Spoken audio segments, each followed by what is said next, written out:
cabeça, assim, não, mas no Brasil não tem todas as raças. Então, eu vou procurar onde é que estão as raças hoje, né?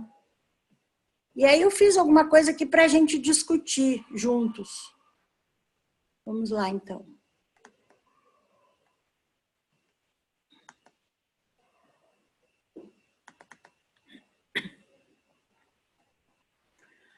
Quantas raças há no mundo? Uma pergunta, por favor. Bom, isso aqui eu achei muito legal, que é de um autor desconhecido, mas... Há quem diga que o conhecimento científico desumaniza a humanidade e desencanta o mundo. Há quem diga que o conhecimento científico é a única arma contra a ignorância e a superstição. Acredito que o conhecimento em si não é bom nem mau, assim como o martelo, que pode construir ou matar. Tudo depende do uso que se faz das coisas, não das coisas em si.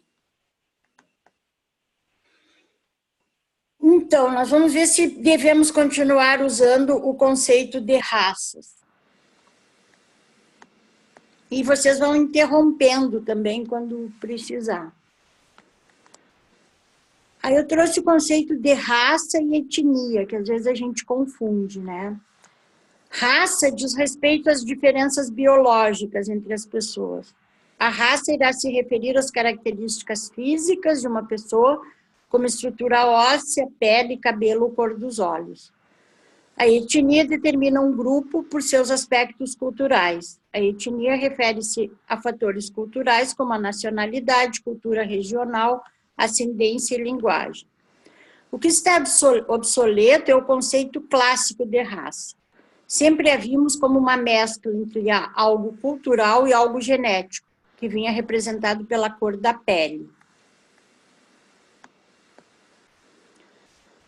A origem das raças e o racismo, porque é engraçado que o livro de Urântia trata tudo como raça, lá as primitivas, né? Mas para nós, quando é que entrou esses conceitos, né?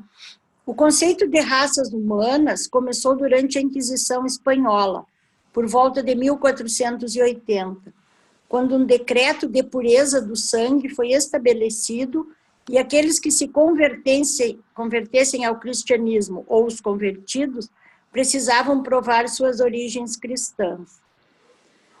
O racismo se tornou ainda mais forte um pouco depois, durante a colonização, quando duas teorias foram desenvolvidas para explicar por que as pessoas em outras partes do mundo tinham uma aparência diferente e se comportavam diferente dos europeus. Os outros eram aqueles que foram criados por Deus, mas tinham sofrido uma degeneração, ou aqueles que estavam aqui antes de Deus ter criado Adão. Os primeiros, apesar de degenerados, poderiam ser melhorados através das missões religiosas, ou recebendo educação apropriada. Os últimos nunca poderiam ser melhorados por quaisquer fatores ambientais. Olha que louco que é. Não entendi. Quem que não podia ser melhorado?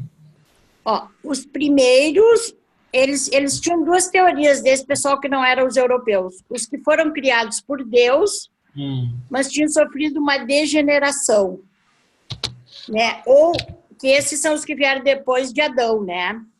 Ou os que estavam aqui antes de Adão, antes de Deus ter criado Adão. Eles já admitiam que tinha gente aqui antes, né? Então, os primeiros, apesar de degenerados, poderiam ser melhorados através de missões religiosas. Os últimos nunca poderiam ser melhorados. Os últimos é os primeiros. É. Mas se os últimos são os primeiros são os melhores, não acha? Porque são os mais perto da fonte. Não, mas faz sentido o que ele falou aí. Porque é claro que dentro do que ele falou, faz sentido dentro da linha de raciocínio dele. Faz sentido na loucura da época. Sentido não mas faz. Então, né? mas é isso, cara. Toda teoria, ela tem que estar inserida no tempo dela para ela fazer sentido, né? Hoje não faz mais, mas naquele contexto fazia, né? Se era criado por Deus, então tinha como melhorar. Agora, se estavam aqui, igual aquele conceito que você falou, que os portadores da vida têm de nós, que somos bichinhos, eles também consideravam essas pessoas como bichinho. Como é que você vai melhorar um bicho? Né? Era esse o conceito que eles tinham. Tanto que a melhora para eles era pelas missões religiosas, né? Era espiritual, não era outra coisa, né? Sei lá. Mas essas teorias ali, que nem a gente viu aquele dia lá também, né, da origem da vida, umas coisas meio doidas, mas na época. Raças e racismo, então. Embora não haja nenhum estudo que tenha encontrado diferenças de inteligência entre raças ou subespécies, pois no que se refere à inteligência, a base é muito mais cultural do que física. O QI não fornece qualquer medida da inteligência no sentido biológico. É um teste unicamente cultural e constitui um índice de integração e aptidão social.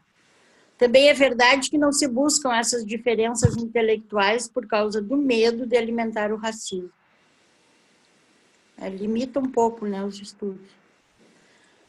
Então, mas por que as populações humanas têm uma aparência tão diferente? Que não tem muito a ver com a raça, né? Ao se espalhar pelo mundo, os seres humanos tiveram que lidar com todo tipo de ambiente. E o principal elemento a se adaptar aos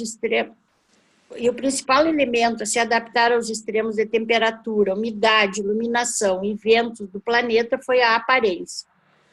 Pessoas com pele mais escuras, que vivem ou são descendentes de pessoas que vivem em ambientes muito ensolarados, passam por adaptações para prevenir o câncer de pele, por exemplo. Pessoas com cores de pele semelhantes podem ter formas de nariz muito diferentes devido às diversas adaptações ao clima. Em regiões quentes, é vantajoso ser baixo, como os pigmeus, ou alongado, como os quenianos, com a superfície do corpo grande quando comparado ao volume, o que facilita a evaporação do suor. O cabelo encarapinhado ajuda a reter o suor no couro cabeludo e a resfriá-lo. O oposto ocorre em regiões frias como a Sibéria. O corpo e a cabeça dos mongóis tendem a ser arredondados para guardar calor. O nariz pequeno para não congelar, com narinas estreitas para aquecer o ar que chega aos pulmões. E os olhos alongados e protegidos do vento por dobras de pele.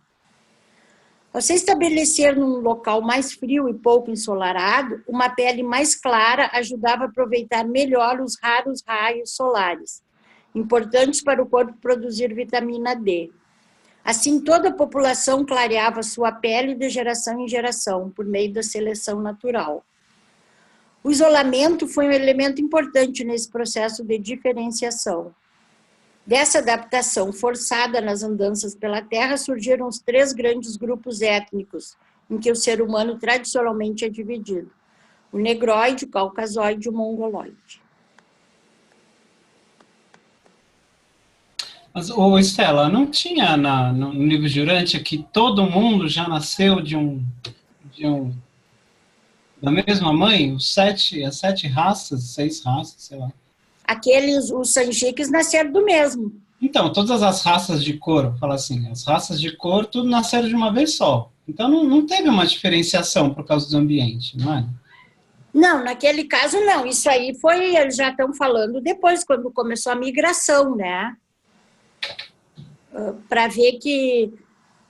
por que o negro lá da África tem o cabelo encarapinhado, né? Por que o lá da Sibéria não tem? Isso aí foram tudo adaptações ao longo de milhares de anos. De milhares de anos, né? Milhares de anos. Não tem a ver lá com a raça inicial, né? Porque eles falam das cores, mas eles nem falam dos aspectos deles, né? Ô, Estela, existe inclusive um mapa que faz uma analogia entre as zonas mais temperadas e as mais frias, né? As áreas polares, a área ali equatorial, que recebe mais incidência do sol, né? E isso tem um reflexo na cor da pele, né? De acordo com mais incidência solar, maior é a pigmentação da pele. E o curioso é que a bandeira olímpica, né? Ela tem aqueles 8, né? Aros, 7 aros, né? 7. E ela representa os continentes, também as raças, né? E pouca gente percebe, né? Que ali está a simbologia ali dessas diferentes raças de cor, né? Eu tenho aqui um pequeno documento, se quiser que eu leia, sobre as 9 raças de Urântia, e também como elas surgiram. É do livro de Urântia? É um slide, talvez, né? Eu acho que tem mais adiante. É um slide, mostra aqui, né? A primeira, a raça andômica, surgiu 1 milhão de anos. Eu acho que eu tenho ele mais adiante um pouquinho. Ah, tá. Tá, daí beleza. Se não for o mesmo, daí depois... É o slide do eu acho que eu tenho. Da Adonita, né? Adônica, né? Que fala, né? Até a raça violeta. Eu acho que eu tenho, se não for o mesmo, depois tu põe, então, eu acho que eu tenho. Tá, depois daí eu chego lá, a gente fala mais sobre o livro também. Já estou chegando quase.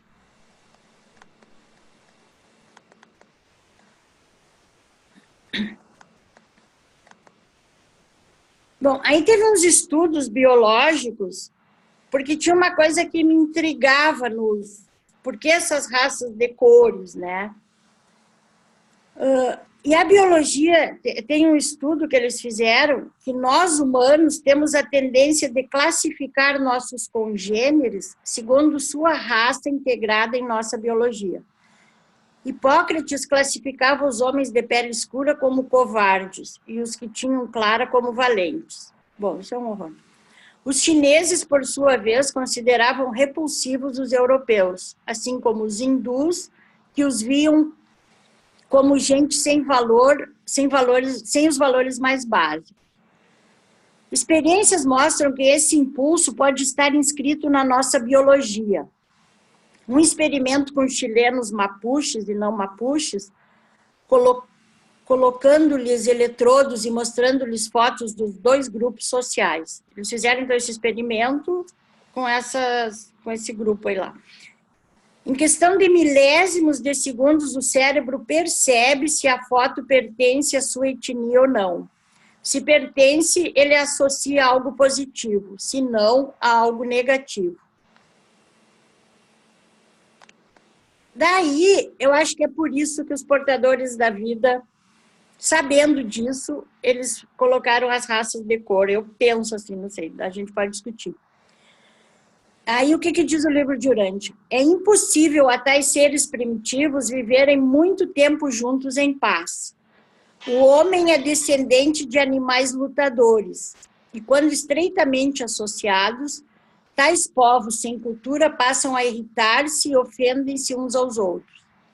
Os portadores da vida conhecem essa tendência entre as criaturas evolucionárias, e por isso tomam as suas precauções, de separações eventuais entre os seres humanos em desenvolvimento, em pelo menos 3 raças e, mais frequentemente, em 6 raças distintas e separadas. Então, eu associei aquele estudo da biologia ali, né, que eles pegam pessoas do mesmo grupo e grupos diferentes, e o nosso cérebro associa com o positivo ou negativo. E os portadores da vida sabiam disso, ou começou lá com eles. Eles separaram em cores eu acho que para eles viverem o mais tempo possível juntos, né, até se desenvolver. Então, a tendência era os vermelhos ficar com os vermelhos, os amarelos com os amarelos, depois que vem a miscigenação, né? Eu entendi assim pelo que está escrito ali, não sei se vocês querem fazer algum comentário. Ele separou porque eles iam começar a brigar, né? Então, separa para aqueles que têm mais alguma coisa em comum, daí não vão brigar tanto. Porque a tendência né? Tu viu ali, ficar luta. Se unir, né? A mesma raça, a mesma etnia, mesmo grupo. Que até hoje não é muito diferente, né? E outra coisa que me chamou a atenção nisso, Estela, é que assim, o racismo não é tanto uma coisa cultural, né? Porque, e esse experimento mostrou isso. Se coloca a mesma etnia, reconhece como positivo. Se não, é negativo. Então, assim, o não racismo é que você elabora, né? E faz parte da evolução. Mas o racismo, ele é uma coisa inerente do ser praticamente animal. Tá na biologia, né? Foi a isso que gente tomou minha só atenção. muda quando evolui. É isso. Só muda quando evolui. E os portadores de vida já fomentaram isso, por isso que separaram em cores as raças.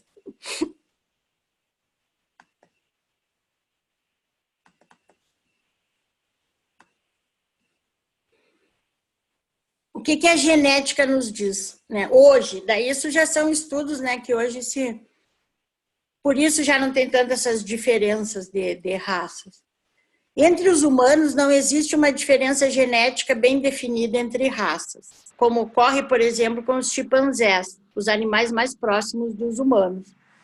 Nestes símios, a diferença genética entre populações é 7 vezes maior que a que existe entre humanos, que vivem em distintas partes do planeta.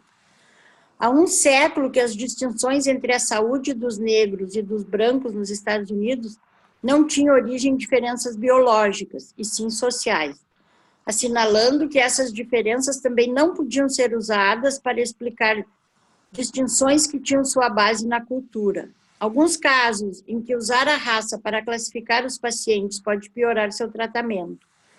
Em uma espécie promíscua como a do Homo sapiens, as suposições raciais não são um guia biológico como alguns acreditam, já que os grupos raciais, da forma como se definem habitualmente, são heterogêneos geneticamente e não têm fronteiras bem definidas. Como exemplo, muitos diagnósticos de fibrose cística em pessoas de origem africana deixam de ser feitos porque ela é considerada uma doença de brancos.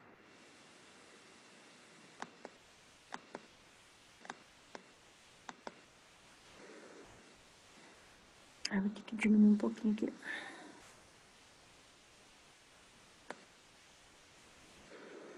Apesar do termo raça ser usado no senso comum, a espécie humana não possui subespécies ou subcategorias e, portanto, não é correto afirmar que existam diferentes raças humanas.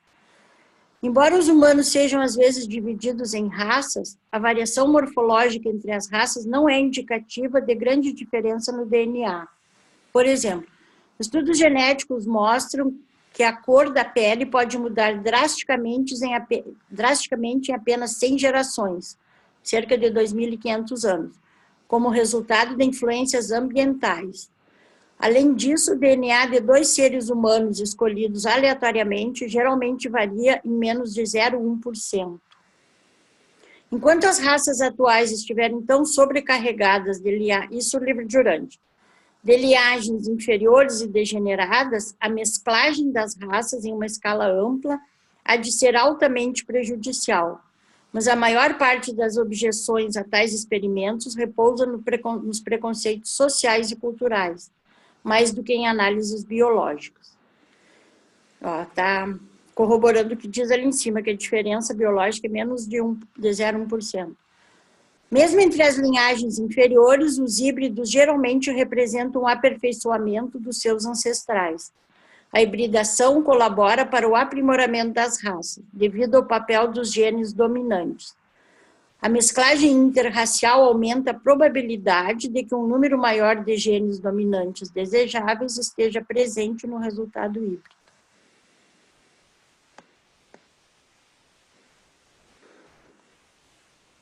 Aqui, continuando o que o livro de Urântia diz. Durante os últimos 100 anos, tem havido mais hibridação racial em Urântia do que ocorreu em milhares de anos. O perigo de desarmonias grosseiras resultantes da fecundação cruzada de sangues humanos foi bastante exagerado. Os maiores problemas da mestiçagem são devidos a preconceitos sociais. A experiência Pitcairn de mesclar a raça branca e a raça polinésia deu resultados bastante bons, porque os homens brancos e as mulheres polinésias eram de linhagens raciais relativamente boas. A mesclagem entre os mais elevados tipos da raça branca, da raça vermelha e da raça amarela traria imediatamente à existência muitas características novas e biologicamente eficazes. Esses 3 povos pertencem às raças sangicas primárias. Misturas da raça branca e da raça negra não são tão desejáveis pelos seus resultados imediatos. Nem essa progênie mulata é tão digna de objeções como o que querem fazer parecer os preconceitos sociais e raciais.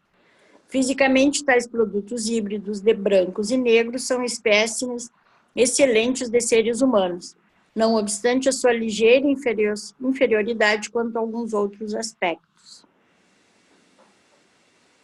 Algum comentário até aqui? Tudo tranquilo? O Fábio fez um comentário.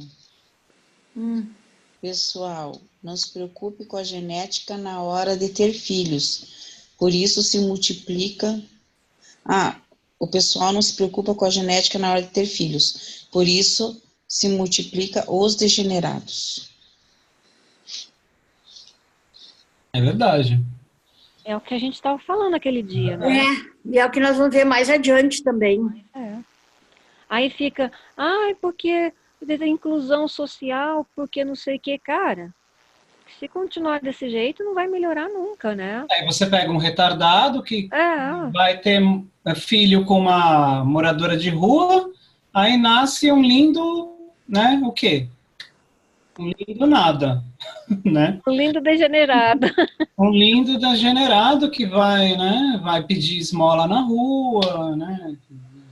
Não, e aí, mas se você coloca com essas palavras, aí fala que você é preconceituoso, que a pessoa é desfavorecida socialmente, que se ela for inserida, que ela pode... Bom, olha, eu acho que aí varia muito de indivíduo para indivíduo, da vontade que tem ou não, né? Aí Lula livre, né? É muito... Nós vamos chegar lá de novo nessa discussão. Mas essas misturas, eu não estava presente, acho que nesse dia, essas misturas de, vamos dizer, de um morador de rua com um drogado, vamos dizer assim, né? Uma moradora de rua com um drogado. Ela tem um filho e tal. Esse filho necessariamente vai ser de uma linhagem degenerada? Ou ele pode ser recuperado, pode ser uma criança que... Claro que pode, Lilian. Se ele não crescer na rua, pode. Porque o ambiente, né, Lilian, influencia muito. Se tirarem ele desse ambiente... Aí se ele viver até os 10 anos roubando, você vai fazer o quê? A tendência é ele continuar na rua, né? A coisa é muito mais complicada, né? Não que não tenha solução, mas, meu... O livro de Urântia fala muito também na parte da biologia, né? Da correção da parte da biologia. Não só porque isso é mais ambiental que genético, né? Se tu pega... o drogado ele já tá meio degenerado lá por causa da droga, mas se tu pega pessoas assim, biologicamente sãs, né? Mas o Fábio falou aí, se a genética é ruim, não salva. Mas não é assim não, Fábio. Porque a genética do Caim era ótima. E ele foi lá e matou. Né? Ele ficou maluco também. E a do Abel era melhor ainda, filho do Adão e da Eva, violenta pura. Era tudo boa. E os caras lá ele infernizou o Caim, ele infernizou o Caim. Então, não tem nada a ver genética com... É que o Abel foi criado naquele ambiente tumultuado do segundo jardim e tudo, né? Não tem nada a ver isso aí. O que influenciou ele foi o ambiente, não foi a genética dele. A genética era ótima, era azul, era violeta. Eu não sei, eu lembro de você falando que a genética influencia nos poucos por cento, né? Muito pouco. Inclusive nas doenças, hoje se sabe que as doenças genéticas é de 5 a 10% no máximo. Tu queria falar alguma coisa, Walter?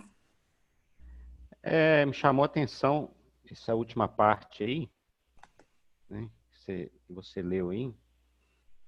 E então ficou claro para mim, dentro da revelação, né, do livro de Urântia, que não existiram outras raças anterior à raça adâmica, como acredita na teosofia, também conceito seguido pela gnose, que antes da raça ariana teria surgido os atlantes, antes os lemurianos, antes os hiperbóreos, né, e a raça polar, seria Helena Blavatsky fez esse relato dessas 5 raças, né, que a raça ariana seria a 5ª raça, raiz, e que depois seriam mais 2 raças futuras, a raça adâmica, que, segundo Helena Blavatsky, toda raça tem um começo, meio e fim, né? Essas raças surgiram, desapareceram e deram origem a outras raças, né? Eu queria ver, assim, a sua opinião, se é isso mesmo que o livro de Urântia revela.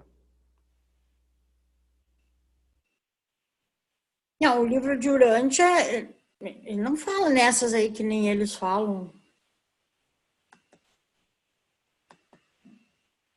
Primeiro surgiu lá Andon e Fonta, depois... Agora nós já vamos ver a tabelinha ali. Das que o livro de Urântia fala, essas que esses outros aí falam, eu não sei te dizer se...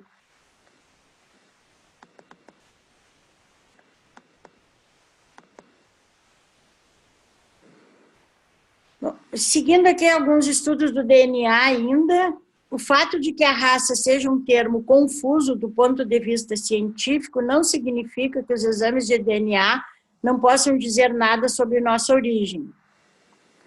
Um grupo de cientistas foi capaz de determinar corretamente o país de origem de 83% das pessoas analisadas. Além disso, buscando resultados ainda mais específicos, os cientistas estudaram 200 habitantes da ilha de Sardenha. Em 25% dos casos, o grupo acertou a localidade de origem desses habitantes. Em quase todos os outros, apontou localidades a uma distância máxima de 50 quilômetros de seus povoados. Outros resultados das análises genéticas, entretanto, mostram a complexa relação entre raça e genética. Quando se comparou em 2009 o genoma do cientista coreano Jin Kim com o do norte-americano James Watson e Craig Venter, verificou-se que os 2 cientistas brancos compartilhavam menos variações genéticas entre si do que tinham em comum com o asiático. Na Península Ibérica, os habitantes da costa leste são geneticamente mais parecidos com os italianos do que com as pessoas do centro da península. Então, tem variações, mas a variação genética transcende as raças. Então, aqui eles mostraram que 85% da variação ocorre dentro de uma mesma população. 8% ocorre entre populações de uma mesma raça e 7% entre raças diferentes.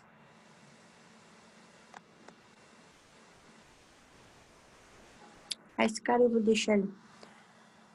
Aqui eu não sei, Walter, se é a mesma tabela que tu tens. Então, as raças segundo o livro de Urântia. A primeira foram os andonitas, né, com Andon e Fonta. Depois veio, essas aqui vieram juntas, claro, né, a vermelha, a laranja, a amarela, a verde, a azul e a índigo ou negra. Depois veio a nodita, a violeta ou os adamitas, né, que depois veio os anditas, que foram os noditas mais os adamitas, que deram origem aos sumérios, e os amadonitas, né, que foram de Amadon e Van, que essa foi mais cultural do que racial, né.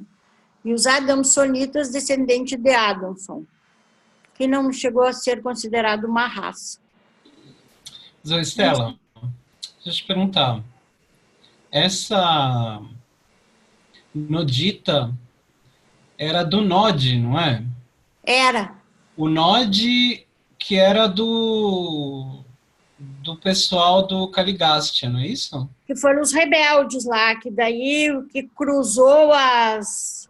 Então, o Nod era de outro planeta, não era? Sim, o Nod era daqueles 10. É daqueles da comissão. Da comissão dos assessores. Mas ele foi... O Van ficou do lado bom. É. E ele ficou do lado ruim. Então, mas o Nod era de outro planeta e aí fez uns filhinhos aqui. Aí nasceu essa raça de nodita. Mas aí foi originária do corpo lá que se rebelou do príncipe. Isso. Com os seres daqui, que eles começaram a cruzar.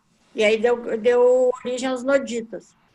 Ô Estela, o gráfico que eu tenho aqui é esse, mas porém, estou curioso aqui, na vertical dele está marcando que da raça 1 até a 8, o desenvolvimento evolutivo natural.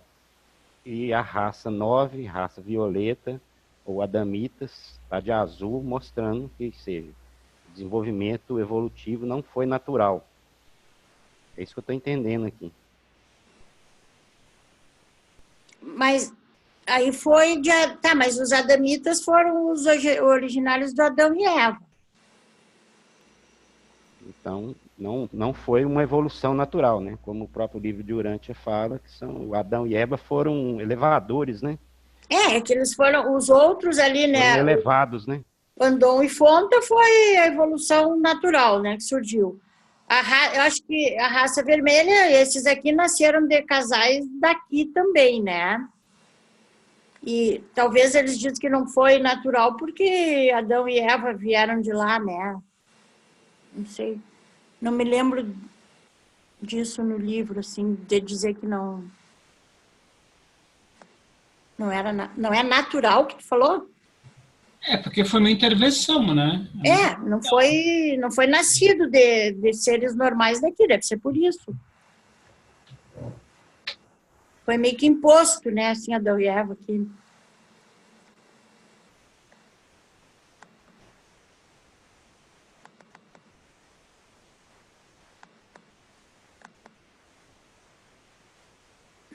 Bom, daí as raças de cor.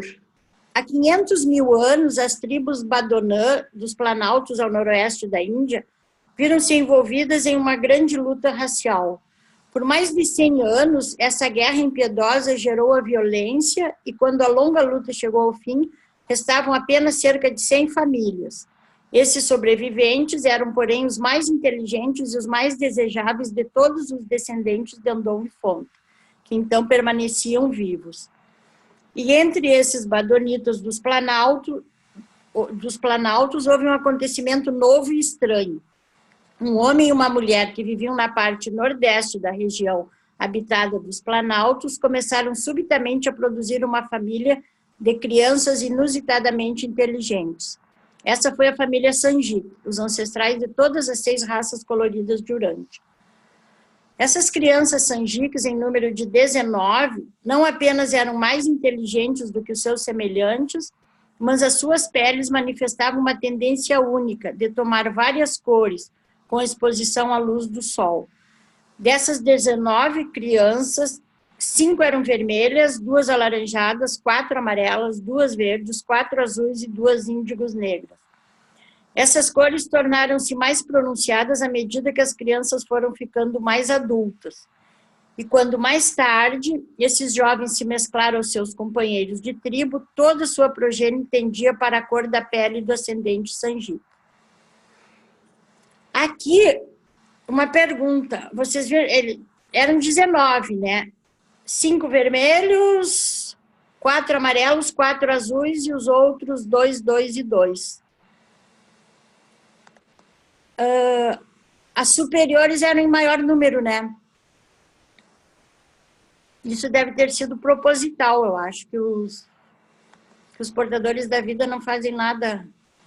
Em alguma parte do livro, não lembro, não sei se deve ser nesse próprio documento, mais para frente, que fala que a raça vermelha era a mais preparada, que era a mais inteligente, sim, com o plasma melhor. Sim, mas ali das 3 superiores, né, as que vieram em maior número. Sim. Exatamente. Bom. Eu acho que isso aí já foi proposital também. Também acho.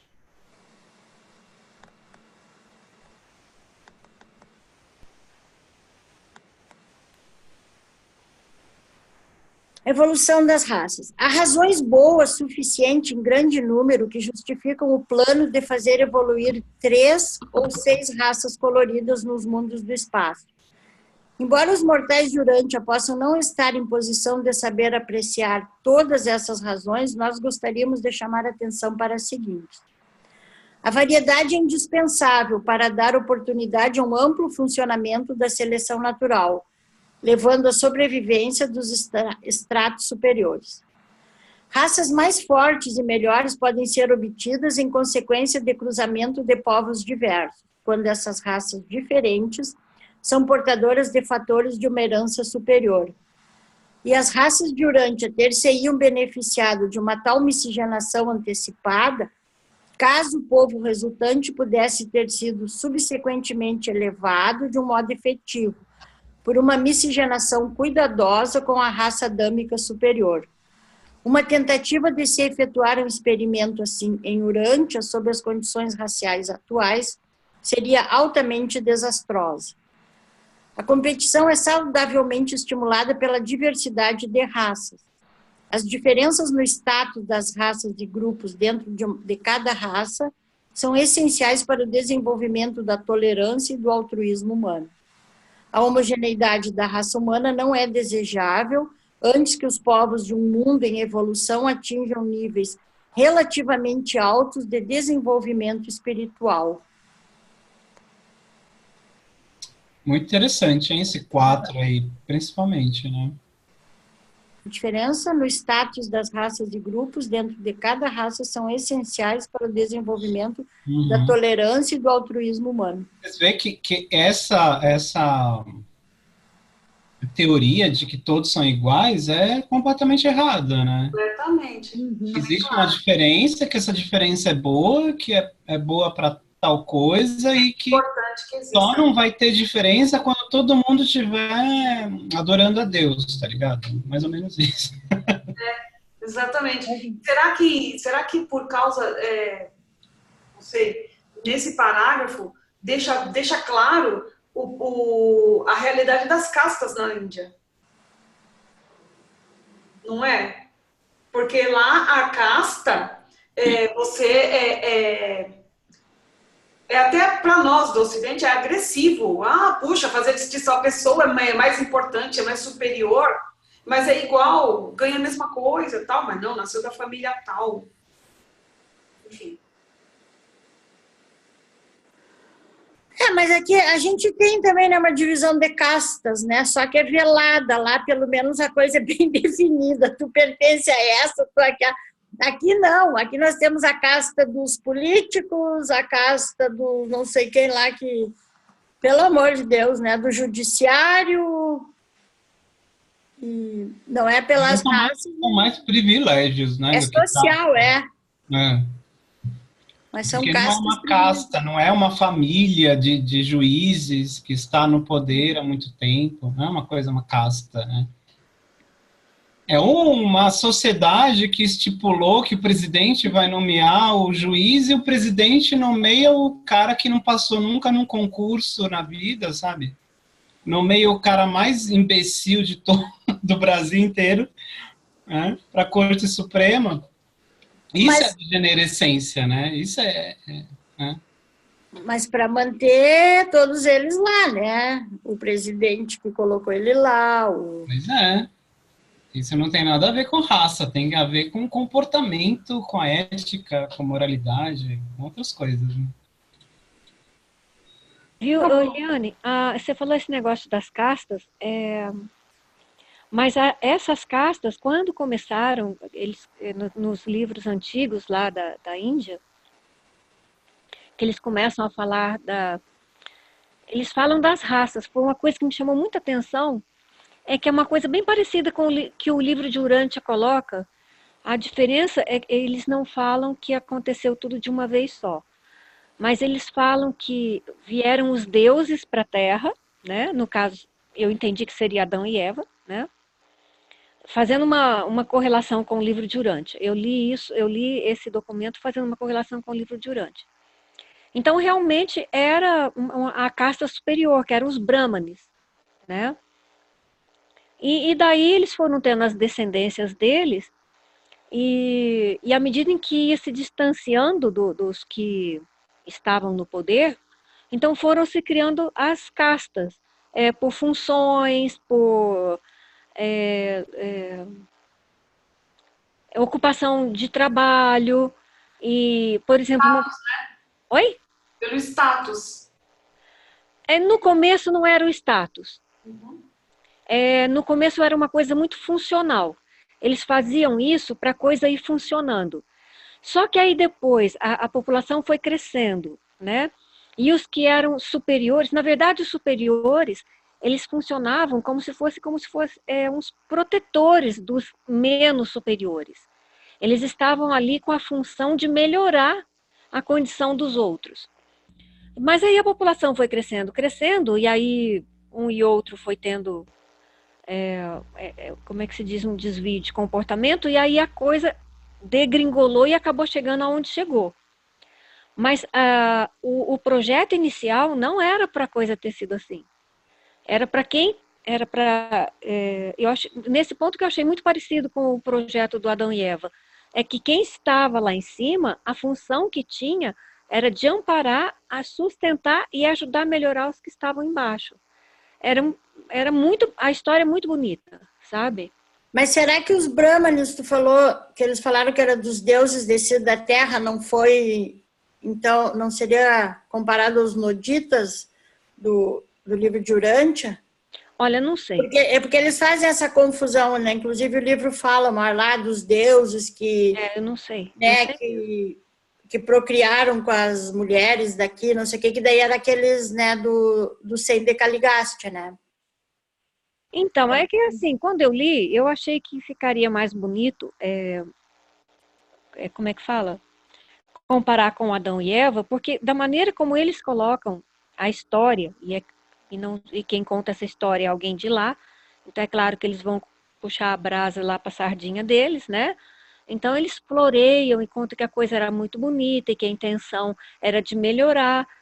E então por isso que eu fiz a correlação com Adão e Eva, né? Porque eles vieram realmente com esse intuito. Agora, quem realmente eles eram, realmente pode ter sido também esse Nodita. Quem sabe, né? O Nod, quem sabe, né? A correlação que eu fiz foi essa, mas pode ser isso também. A gente não sabe. Mas que a história parecida é. Bem parecida. Porque também, se não tivesse tido a rebelião, uma das coisas, antes deles deixar o planeta, era eles deixar uma descendência melhor aqui, né? Os 100. Então, depois, claro, aconteceu tudo aquilo, deu no que deu, mas... Não, o 100 de Caligaste era para estar aqui ainda. E era para se reproduzir. Eles só vão embora quando está em luz e vida. E era para eles se reproduzirem, se tivesse corrido tudo normalmente, assim. Então pronto, Nistela, então fechou. Então era o povo lá do Nod. Não, achei que pode ser, não, né? Porque eles falam, né, dos deuses que vieram e se reproduziram, né, com as mulheres daqui. Inclusive o livro fala que essa teoria é do 100, né? Aí que veio Hércules, né? Essas coisas. Né? Imagina. Aí que veio Hércules. Continuando aqui na evolução das raças, então. Nos mundos que possuem todas as 6 raças evolucionárias, os povos superiores são os da primeira, terceira e quinta raça. A vermelha, amarela e azul. As raças evolucionárias, assim, alternam-se em capacidade de crescimento intelectual e desenvolvimento espiritual. A segunda, quarta e a sexta raças sendo ligeiramente menos dotadas. Essas raças secundárias são as dos povos que acabam ausentes em certos mundos. Isso aqui que me chamou a atenção, naqueles que têm só 3, são só as superiores. Né? Não tem as inferiores, no caso, ou é 3 superiores, não, é sempre as superiores. São as raças que foram exterminadas em muitos outros. É um infortúnio que em Urântia tenhais perdido em grande escala os homens azuis superiores, excetuando no que eles perduram na vossa miscigenada raça branca. A perda das vossas linhagens alaranjadas e verdes não é tão preocupante. A evolução de 6 ou 3 raças coloridas, ainda que possa parecer uma deterioração dos dons originais do homem vermelho, proporciona algumas variações bastante desejáveis nos tipos mortais e dá expressão a diversos potenciais humanos que, de outro modo, seriam inalcançáveis. Essas modificações se fazem benéficas ao progresso da humanidade como um todo, desde que sejam posteriormente elevadas pela importação da raça adâmica ou violeta. Em Urântia, esse plano usual de miscigenação não foi levado até onde devia. E tal fracasso em executar o plano de evolução da raça torna impossível para vós compreenderdes, apenas observando os remanescentes dessas raças primitivas no vosso mundo, o suficiente sobre o status alcançado por esses povos em um planeta habitado normal. Não temos nem ideia mesmo, né? É verdade, né? Porque a azul nem existe, né? A amarela existe, mas, assim, é comunista. E a vermelha quase não existe também, né? Não, Emoji com 2 lágrimas. Então é bem experimental mesmo a gente aqui. Eu acho que a índigo e a amarela ainda são as que tem mais, né? As outras não. E não são puras, claro, mas... Não, porque a vermelha é dos índios, né? As peles vermelhas, né? Mas é o índio americano, né? Mas onde que o índio ficou bem? Em nenhum lugar. Era aquele índio americano, mas aí eles mesmos se mataram, né? O livro fala que eles se exterminaram. Eles não tinham noção de comunidade. Eles só brigavam entre si. Foram os que mais se mataram, eu acho. E eram os mais evoluídos, imagina. E eram mais evoluídos espiritualmente. Pô, meu Deus. Imagina. Imagina os outros. Imagina de onde eu vim, então, hein? Então, eles eram fanáticos, né? Não, peraí, não fala... Não, peraí, Marcos, não fala que era espiritualmente, evoluídos. Então Evoluídos eu entendo... espiritualmente só. Não, eu entendo que eles eram evoluídos em termos, assim, de intelecto, de condições de sobrevivência. Mas de lidar um com o outro, eles se matavam. Então você é da tribo do abacaxi, então eu vou te matar. Sabe, é bem assim, entendeu? Aí você é do abacaxi, eu sou do abacate. Então a gente vai se matar porque eu não gosto de abacaxi e você não gosta de abacate. Mas era tudo vermelho, era morango e tomate. Mas era tudo vermelho. Mesmo assim, os caras não podiam ver um ou outro que se matava. Então, Foi a raça que mais se exterminou, né? Eles mesmos se... Eles falam, o grande espírito, não sei o quê. Aí viu o outro lá e, vou te matar. Tipo, é muita desconexo, né? Bom, na primeira fase do desenvolvimento racial, há uma ligeira tendência de os homens vermelhos, amarelos e azuis se mesclarem entre si, e uma tendência semelhante de que as raças alaranjadas, verdes e de cor índigo também se mesclem entre si. Os humanos mais atrasados são geralmente empregados como os trabalhadores, pelas raças de mais progresso. Isso explica a origem da escravatura nos planetas durante as idades iniciais. Os homens alaranjados geralmente são dominados pelos vermelhos e reduzidos ao status de servos, sendo algumas vezes exterminados. Os homens amarelos e os vermelhos frequentemente confraternizam entre si, mas não sempre. A raça amarela geralmente escraviza a verde, enquanto os homens azuis dominam os índigos. Essas raças de homens primitivos, ao utilizarem os serviços dos seus companheiros mais atrasados em tarefas obrigatórias, não pensam neles mais do que os urantianos o fazem ao compararem e venderem cavalos e gado. Eu gosto que não tem meio termo com esses reveladores. É na lata, né? Não tem. Mas né? Quando no tempo da escravatura era mesmo. Mas volta aí, Estela, um pouquinho, rapidinho, ó. Porque, a raça amarela geralmente escraviza verde. Os homens amarelos e vermelhos, é isso que eu queria ver. Frequentemente confraternizam entre si, mas não sempre. Então, esse não sempre foi aqui, né? Foi aqui. Foi aqui. Aqui eles nem se encontraram, eu acho, né? Porque os vermelhos se encontraram. Meteram um pezinho nos vermelhos e foram parar lá na América do Norte. O China, tudo expulsaram os pele vermelha, tudo para América do Norte. Os vermelhos, amarelo aqui não... Nada. Que você morra. Que bem isso. Os alaranjados são dominados pelos vermelhos, mas os vermelhos foram embora, né? Os vermelhos não tiveram chance aqui. Não, não é que foram embora, eles foram gentilmente foram convidados Eles foram convidados a se retirar. Se separaram dos outros.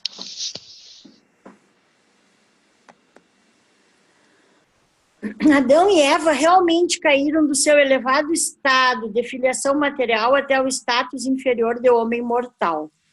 Mas isso não foi uma queda do homem. A raça humana tem sido elevada a despeito das consequências imediatas da falta adâmica. Embora o plano divino de doar a raça violeta aos povos durante haja malogrado, as raças mortais têm tirado um imenso proveito da contribuição limitada que Adão e a sua descendência deram às raças de Urântia. Não houve uma queda do homem. A história da raça humana é de evolução progressiva, e a outorga adâmica deixou os povos do mundo enormemente aprimorados em relação à sua condição biológica anterior. As linhagens superiores de Urântia agora trazem em si fatores de herança derivados de nada menos que 4 fontes separadas: andonita, sangita, nodita e adâmica. As raças anditas foram a mistura primária da raça violeta de linhagem pura com os noditas, acrescidas dos povos evolucionários. Em geral, deve-se considerar os anditas como tendo uma percentagem muito maior de sangue adâmico do que as raças modernas. Então, nós evoluímos. Os anditas eram... No conjunto, o termo andita é usado para designar os povos cuja herança racial violeta é de 1/8 a 1/6. Os urantianos modernos, mesmo as raças brancas nórdicas, trazem muito menos do que essa porcentagem do sangue de Adão. Mas tem um pinguinho lá. Menos que uma gota. Tem um pinguinho. Microgota. O pinguinho tá bom. Tem uma inspiração. Os anditas tinham muito mais que nós. Por isso que eu falo que a misericórdia é grande, Eliane.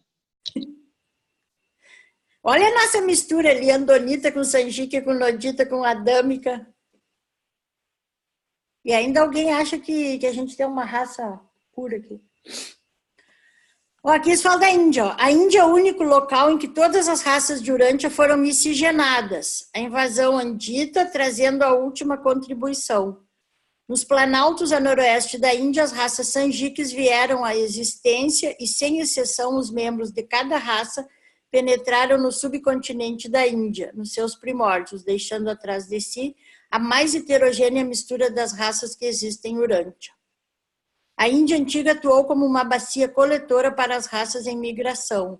A base da península anteriormente era um pouco mais estreita do que é agora, grande parte dos deltas dos Ganges e do Indo sendo um trabalho dos últimos 50 mil anos. O sangue de Adão foi compartilhado com a maioria das raças humanas, mas algumas delas asseguraram para si mais do que outras. As raças miscigenadas da Índia e os povos mais escuros da África não apresentavam atrativos para os adamitas. Eles ter-se-iam miscigenados livremente com a raça vermelha, não tivesse ela tão distante nas Américas, e estavam amigavelmente dispostos a miscigenar-se com a raça amarela. Mas essa raça, do mesmo modo, era de difícil acesso, pois estava na distante Ásia. E, portanto, quando impulsionados pela aventura ou pelo altruísmo, ou quando expulsos do Vale do Eufrates, muito naturalmente eles optaram pela união com as raças azuis da Europa. Os homens azuis, então dominantes na Europa, não tinham práticas religiosas que fossem repulsivas aos primeiros imigrantes adamitas. E havia uma grande atração sexual entre as raças violeta e azul. O melhor dentre aqueles da raça azul considerava uma alta honraria que lhe fosse permitido acasalar com os adamitas. Os homens azuis alimentavam a ambição de se tornarem suficientemente hábeis e artísticos a ponto de ganhar a afeição de alguma mulher adamita. E a mais alta aspiração de uma mulher azul superior era receber as atenções de um adamita. Nossa, que legal, não sabia disso. Não tinha lido essa parte. Tu viu? Que legal. É que eu pulei muita coisa nesse negócio aí, né? Das raças? É bastante detalhe, você fica até meio tonto. Não, nem lido, você acha que não leu. A história de Urantia, esses negócios eu não lembro. É bastante detalhe. É, muito chato. Eu gosto de ler essas coisas, porque assim, você vê que o que muitas pessoas têm de querer melhorar de vida, isso é natural, né? Faz parte do processo de seleção, né? Agora... E aqui também eles explicam, né, por que a Europa, né, foi mais evoluída. Hoje já está uma zona, mas evoluiu e tudo, né? Olha aqui, ó, o sangue adâmico foi lá que se miscigenou mais, né?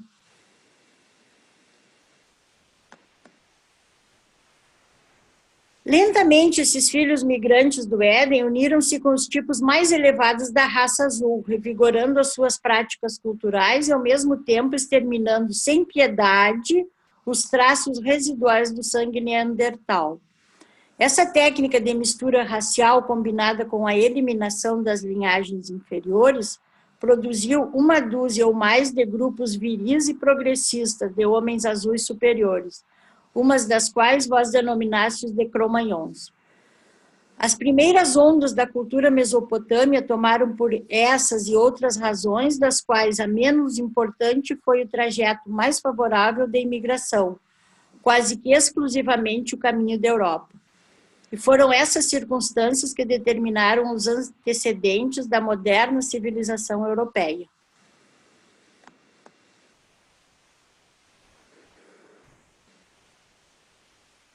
Bom, aqui que gerou para mim tudo isso, aquela pergunta lá que fizeram se no Brasil tinha todas as raças, né? Daí aqui acho que eles respondem. Todavia, uma falácia presumir classificar os povos brancos como sendo nórdicos, alpinos e mediterrâneos. Houve uma mesclagem geral, forte e intensa demais, para permitir tais agrupamentos. Em um dado momento, houve uma divisão bastante bem definida da raça branca nesses tipos, mas desde então ocorreu uma intermiscigenação bastante propagada, passando a não ser mais possível identificar essas diferenciações com qualquer clareza. Mesmo em 3000 a.C., os antigos grupos sociais já não eram de uma só raça, não mais do que os atuais habitantes da América do Norte. No momento em que se fez o contato com o alvorecer dos tempos históricos, toda a Eurásia, o norte da África e as ilhas do Pacífico estavam povoados com as raças compostas da mesclagem da humanidade. E as raças de hoje resultaram da combinação e da recombinação dos 5 sangues humanos básicos de Urântia. Cada uma das raças de Urântia foi identificada por certas características físicas distintas. Os adamitas e os noditas tinham a cabeça longa. Os andonitas tinham a cabeça larga. As raças sanjiques tinham cabeças do tamanho mediano. Os homens amarelos e os azuis tendendo a ter cabeças largas. As raças azuis, quando combinadas com a linhagem andonita, decididamente ficavam com a cabeça grande. O sanjique secundário tinha a cabeça do tamanho mediano ou longo.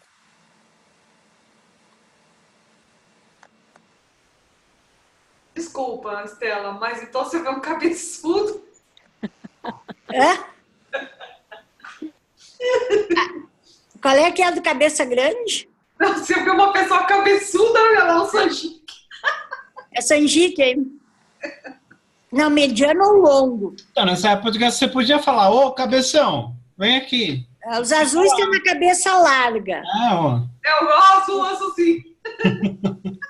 É uma das poucas características, né, que eles citam ali pelas raças, porque... Ô, Estela, sabe? A cabeça. Sabe o que eu cabeça agora? Hã?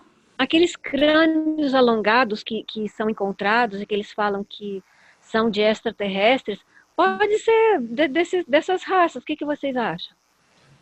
Eu acho que então, Desirê, tem muita gente que prendia o crânio dos bebês, tadinhos.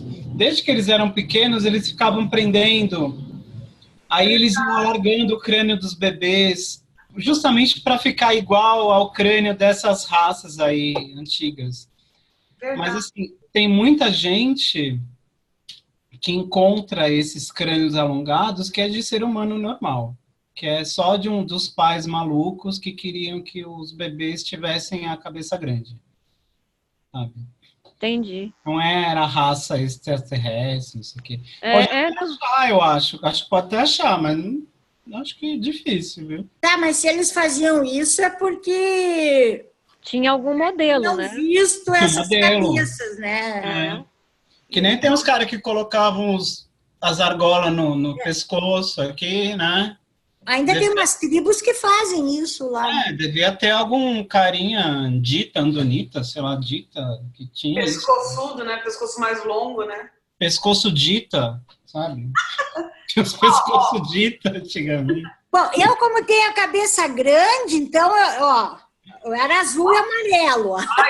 E loura ainda por cima, olha aí. Você podia virar deusa, Estela. A minha cabeça é muito grande, assim, comparado, você não tem noção. O que o Morelli escreveu aqui, tá explicado porque na Índia tem uma religião para cada habitante.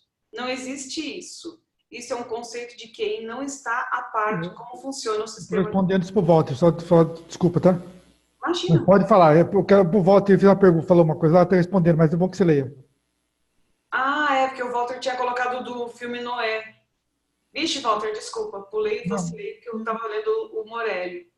Né? Aí você colocou aqui, não existe isso. Isso é um conceito de quem não está a par de como funciona o sistema da religião deles, mas eles seguem e creem em um único Deus, Vishnu, e creem na existência de semideuses, mas eles sabem quem é um semideus, só pode.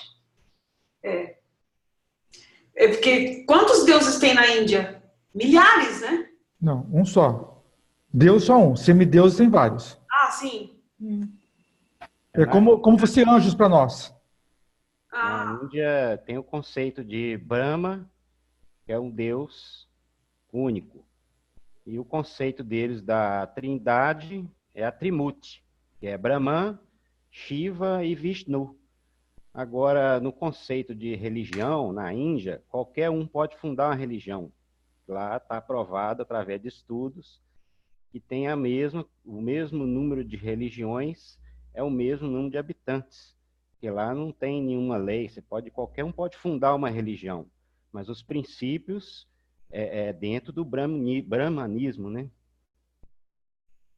A maioria das religiões.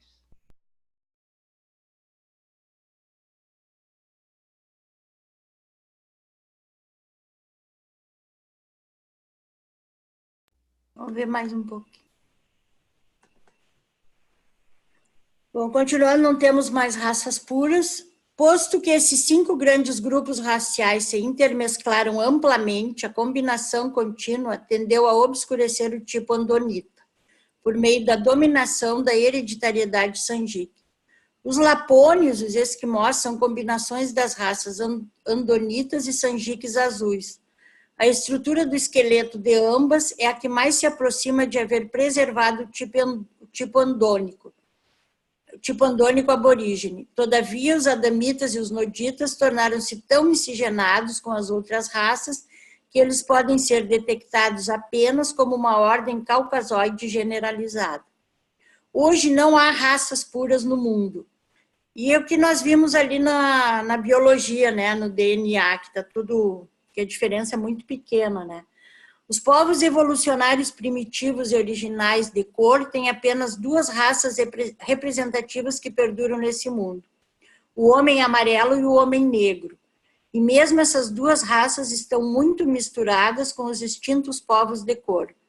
Ao mesmo tempo em que a chamada raça branca descende predominantemente do antigo homem azul, ela é mais ou menos misturada com todas as outras raças, tanto quanto o é o homem vermelho das Américas.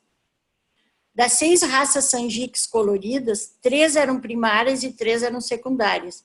Embora as raças primárias azul, vermelha e amarela fossem superiores, sob muitos aspectos, aos 3 povos secundários, deve-se lembrar que essas raças secundárias tinham muitos traços desejáveis, os quais teriam elevado consideravelmente os povos primários, caso as suas melhores linhagens pudessem ter sido absorvidas. Mas como eles tinham a mania de matar os melhores filhos, né? A gente está até hoje esperando Ficou os a piores. elevação da raça. Gente, eu fico pensando, o que será que seriam esses traços desejáveis, né? Eu fico muito curiosa. Eu sei que um deles deve ser de força. Pode ser. Pode ser. Que era usado para trabalho, né, Lilian? Sim. Resistência física. A resistência biológica. Quem sabe? Eu fico pensando aqui com a minha cabeça. Verdade, é verdade. Obrigada. Porque se a gente vai ver assim, comparado com a raça branca e tudo, a raça negra é muito mais forte biologicamente, assim. Olha as corridas Eles têm menos doenças. Não tem quem ganhe. São super fortes. O branco é um dos mais frágeis, né? A minha filha, que é dentista, ela falava assim, olha, quando aparece um negão aqui e fala, doutora, eu quero tirar um dente, eu tremo na base. Porque, assim, tirar o dente de um negro não é fácil. Se veja. Por causa da estrutura óssea, que eles têm uma estrutura óssea muito compacta, os dentes são muito fortes, a raiz dos dentes são muito profundas.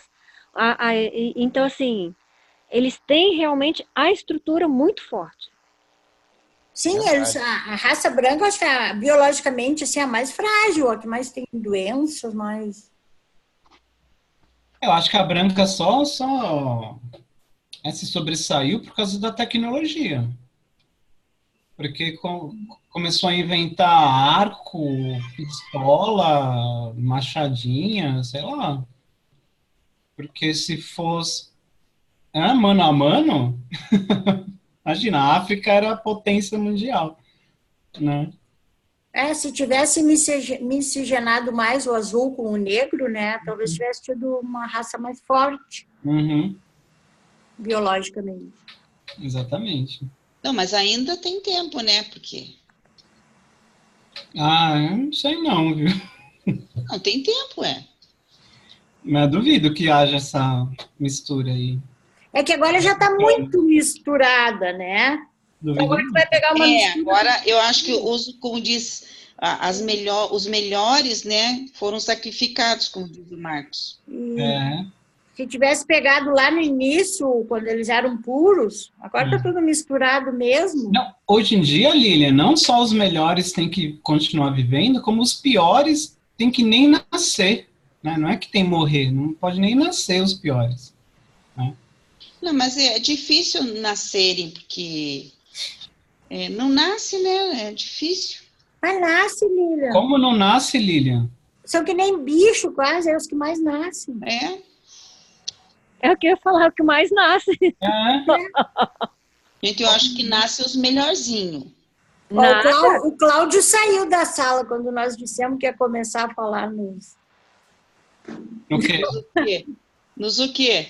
Não, quando a gente começou a falar na melhoria da raça, de não nascer os degenerados, ele se mandou, que o outro dia teve uma discussão ali. Não, mas nós não... Mas o Cláudio, se for contra, ele é voto vencido nisso, meu. Mas outro dia ele... Ele ficou magoado. Outro dia eu até evitei de ficar falando hoje, porque ele estava na sala. E eu senti que ele ficou... Eu peguei meio pesado. Pessoal, ele leva para ele, né? Puxa para ele. Eu peguei meio pesado no negócio. E quando a gente ia chegar aqui nesses slides, aqueles... Desirê, você pega pesado às vezes. Hein? Eu pego... Cara, porque o mundo tá muito ruim, nossa. Você sabe da última discussão que nós tivemos, né? Dizemos mandou ter aquela boca, né? Como? Não sei. Não, a Desgueira que estava na sala, né? Mas eu por causa disso também, que ele mandou ficar quieto, que não era ninguém para falar. Sério? Que isso? Ele falou uma besteira sobre questão religiosa e eu caí em cima. E ele falou que põe aquela boca e não era ninguém para falar. Nossa, como ele é elevado, né? Como ele é superior. Meu Deus. Não, e ele errado, né? Isso que é interessante. Ele estava errado. Ele veio falar que o Buda nasceu de uma árvore. É. Aí eu mandei ele estudar, ele ficou bravo. Ele estava embaixo da árvore meditando, ele não nasceu. Mas eu não estava esse dia, então. Não estava. A Desirê estava. Aí a Desirê é muito, muito legal, mandou eu calar a boca ainda. Mas ele saiu, acho que porque a gente começou a falar. Esses dias ele estava na discussão daí que a gente estava falando dos dois. Porque ele acha que não tem que melhorar nada, tem que deixar tudo como tá, assim. Que é tudo aprendizado. É tudo aprendizado. Por exemplo, vamos supor, se a mãe tem um filho, foi essa a questão que toda a discussão começou disso aqui. Ah, é verdade. É porque ele é espírita, né? Ele é espírita? Ele é espírita. Então ele acha que, por exemplo, vamos supor, se vem um filho, vamos supor assim, deficiente mental. Isso, um filho deficiente mental que tem uma deficiência muito grave. Então aquilo foi, ou é karma da família, né? Então tem que acolher e acatar, porque é karma. Deus quis, né? Deus quis. Deus mandou para o aprendizado da família. É um instrumento de aprendizado para a família. Aí eu virei para ele e falei assim, tá, ok. Se todos nós somos filhos de Deus, inclusive essa criatura inferior que veio, é filho de Deus, então qual o direito que Deus deu a ela, sendo que ela só veio para servir como instrumento para os pais? Então, cadê a justiça de Deus em relação a ele, a esse ser que é inferior, sendo que ele só veio aqui para melhorar a vida dos outros, e ele sozinho está fazendo o quê? Que mal pergunte. Que Deus é esse? Foi essa pergunta. Muito bom, excelente, muito bom. Ele não gostou. Olha, quando eu disse para ele que era defeito de fabricação, então ele ficou louco. Nós ficamos juntos num grupo do Ela, lá no Encontro Latino-Americano, eu, o Cláudio, a Vicélia, a esposa do Mantovani, eu quase chorei. A Vicélia e o Cláudio, eles me massacraram, mas de um jeito que eu me segurei para não chorar. Foi difícil, eles são duros, eles acreditam no que eles pensam, eles não estão nem aí se está certo ou está errado. Você está errado, eles estão certos e acabou. Então, Aliana, aí que você tem que ir com 2 pés no peito, dessas pessoas, cara. Não, eu acho assim, que, nossa, às vezes ele enriquece muito a sala. Ele tem algumas coisas. E eu gosto quando ele está na sala, eu gosto das discussões dele. Até lamento que ele tenha saído agora.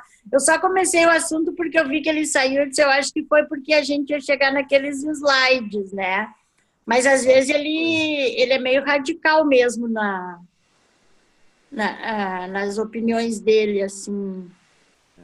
Eu acho que foi ele que semana passada me chamou a atenção, falando que a gente não deveria, que supostamente a gente está tratando uma outra, falando de uma outra revelação, a gente estaria tentando acrescentar alguma coisa no livro de Urântia. Então, até por ser espírita, eu fui espírita há 8 anos. Fui 6 anos secretário de uma casa espírita kardecista.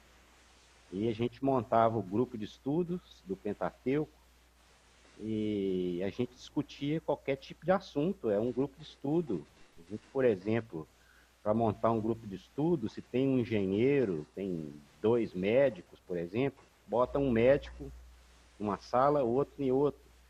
O conhecimento médico daquela pessoa vai acrescentar as coisas que a gente está estudando. Eu penso que a gente deve estudar uma revelação, eu penso assim, eu sempre estudo questionando. Então, vamos ver isso aí, por que não? Se a gente está estudando uma revelação, pode ser sim, eu penso sim. Mas não sei se tem alguma regra na sala, que a gente não pode falar de outros assuntos. Então, não, olha, até a gente é bem liberal quando é isso. Justamente essa da quinta-feira, acho que é a primeira que tu participa, Walter, às vezes a gente traz mais questões ainda de fora hoje que eu não trouxe muito, assim, mas geralmente a quinta-feira é para isso mesmo, é para a gente fazer um estudo comparativo com o livro de Urântia. Até se tu tem alguma coisa para apresentar para a gente, fica à vontade, ou preparar. Geralmente aqui se faz um estudo comparativo, que está no livro de Urântia, com o que a ciência diz, ou com o que a filosofia diz, com a literatura, com... A gente busca... Allan Kardec falava que se um dia a ciência provar que o espiritismo está errado, a gente deve ficar com a ciência, né? Então a ciência que vai apresentar a revelação progressiva para a gente. À medida que a ciência vai desvendando, ela vai confirmando o que foi revelado, né? Eu fiquei 3 sábados tentando entrar na sala, né? Eu estava acostumado com o horário de sábado, foi por isso que eu não estava participando do estudo aqui quinta-feira. Eu estava em 2017, eu estudei segunda, terça e sábado, né? Aí a Desirê me falou que agora passou para quinta. Tem um horário de sábado que não tem, só tem à tarde, olha. É bem melhor quinta-feira, sem dúvida. Eu vou passar, nós já estamos quase no fim, depois a gente segue discutindo. Então, acho que o Marcos queria falar alguma coisa, Stella. Tu queria falar, Marcos? Então, é que eu estava pensando bastante e eu acho que eu vou tentar apresentar para vocês aquela tese de um rapaz, de um cara, que falou que a salvação não é para todos, né? Aqueles 33%, lembra? Legal. Eu vou ver se eu apresento para vocês. A Eliana também está preparando um estudo. Mas eu ainda vou demorar. O Marcos está na frente. Então, o preconceito atual contra os híbridos ou mestiços e os de meia casta surge porque a miscigenação racial moderna acontece, na sua maior parte, entre as linhagens grosseiramente inferiores das raças envolvidas. Também uma progênie insatisfatória advém quando se misturam linhagens degeneradas da mesma raça. Caso pudessem livrar-se da maldição dos seus substratos mais baixos, de espécimes deteriorados, antissociais, debilitados mentalmente e párias, haveria pouca objeção à amalgamação racial limitada para as raças atuais de Urântia. E se tais misturas raciais pudessem acontecer entre os tipos mais elevados de várias raças, haveria menos objeção ainda. Vê o livro que está dizendo, não somos nós. A hibridação nas linhagens superiores e dissimilares é o segredo da criação de linhagens novas e mais vigorosas. E isso é verdadeiro como as plantas, os animais e a espécie humana. A hibridação aumenta o vigor e amplia a fertilidade. As misturas raciais dos substratos medianos ou superiores de vários povos incrementam grandemente o potencial criativo, como é mostrado na população atual dos Estados Unidos da América do Norte. Quando tais acasalamentos acontecem entre os substratos mais baixos ou inferiores, a criatividade diminui, como é mostrado pelos povos atuais do sul da Índia.